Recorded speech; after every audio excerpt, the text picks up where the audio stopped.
I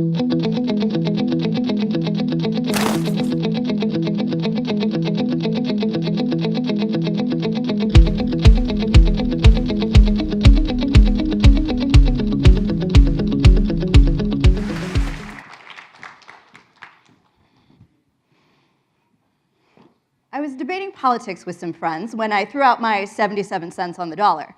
Much to my surprise, my friend Dan looked at me and said, "I don't believe that statistic." I quickly asked if he believed in gravity in order to illustrate that the existence of anything was not contingent upon his belief system.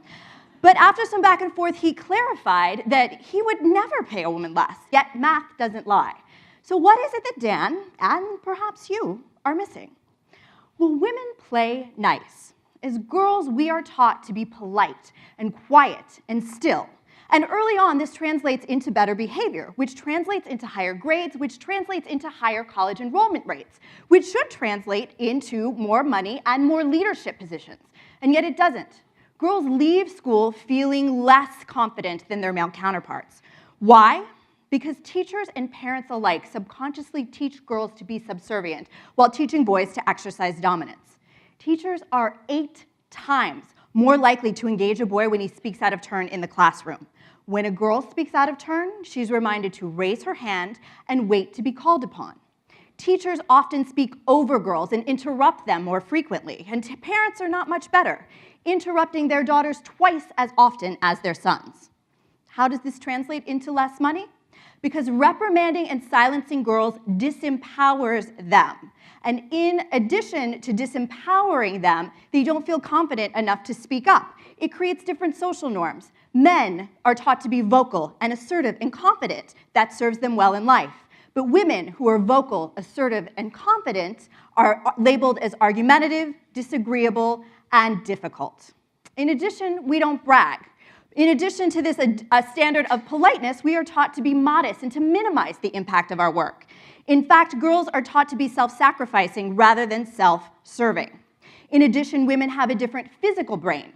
We have more white matter and a thicker corpus callosum, which connects thought with emotion, creating what is known as diffused awareness. Now, men, on the other hand, are linear thinkers. They are singularly focused on one task at a time. And while there is great value in this, they don't issue spot with the same awareness as women. If you send a man out for milk, he will bring you milk. If you send a woman out for milk, she will bring you milk and creamer and cat litter and toilet paper because she happened to notice that you were out. That is the difference between diffused and linear awareness. Women are simultaneously aware of every detail of their environment at once. There is no off button to this brain. But because 78% of executives are men, they do not realize that their female employees magically took care of multiple issues before they morphed into problems. And what goes unrecognized will always, always go unrewarded.